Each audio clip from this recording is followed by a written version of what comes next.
Juliet will be joining us in a few minutes with Sports Friday. But just before that, the First Division National Championships here in Congo, where we are broadcasting from, is about to end. And we decided to get some insight into football. We did some research, and we found out Mr. Frank Loemba is joining us right now on the morning call. He's a sports consultant and a football expert in Congo. Bonjour, Monsieur Loemba. Hello, Mr. Loemba. It's rather good news that the season is finally coming to an end. But did the soccer players get what they expected from this football season?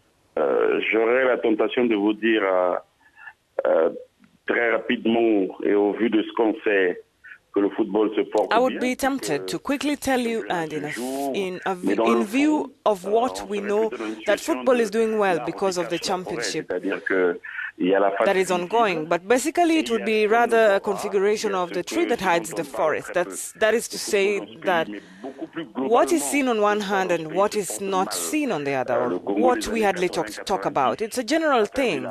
Sports in this country is bad. Congo in the 80s and in the 90s lost its position on the continent. And it's not our participation in the last Africa Cup of Nations in 2015, which is a bit clear that will make us very enthusiastic about the actual situation of football as a sport in this country, which in recent years knows various fortunes. But basically, I want to simply tell you that it's not doing well at all. Frank, when it comes to football in Africa, we all know one question that is always being brought up, the infrastructure.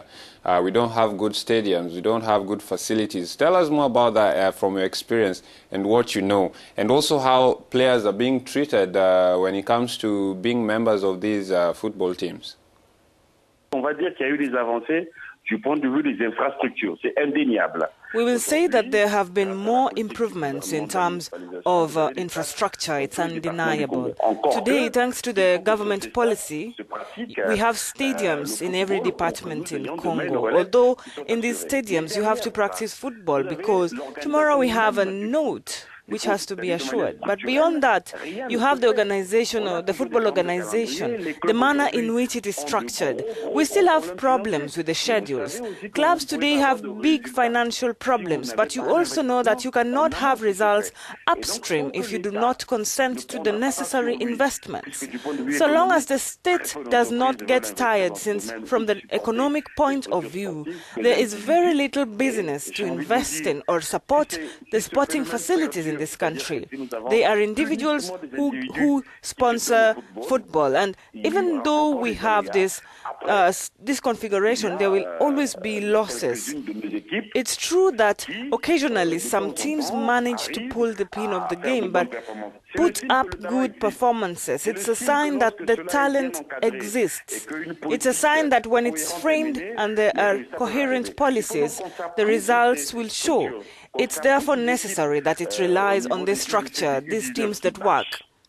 As at the U17 or the U19, to build the teams for future competitions. In 2007, there was a policy implemented by the government to create a national football center. But today it's clear that the players are not being supported, so there is a will to get things done, but there's a lack of means. Mr. Loemba, any idea on how to make the local competitions more attractive? Mais la fierté du pays, madame, passe par ceux qui sont sur le territoire national, premièrement. The pride of the country passes through those on the national territory. Today you have countries like Rwanda, the DRC. We have the African Nations Championships, the African Cup of Nations, which highlights those who play in the local league in Africa and not those outside. And we have seen that there is quality, and our salvation will go through what we have allowed. What we have allowed our local values, those that evolve at home. We allow them to emancipate and to show the extent of their talents. This is how we prepare for the future. I'm not saying that we should not look at those who play outside the country. They can do something, but we should not forget about those who live with us daily, that they can make a difference. Thank you very much, Mr. Loemba, for joining us on the morning call with those details of football in Congo. Now, on to some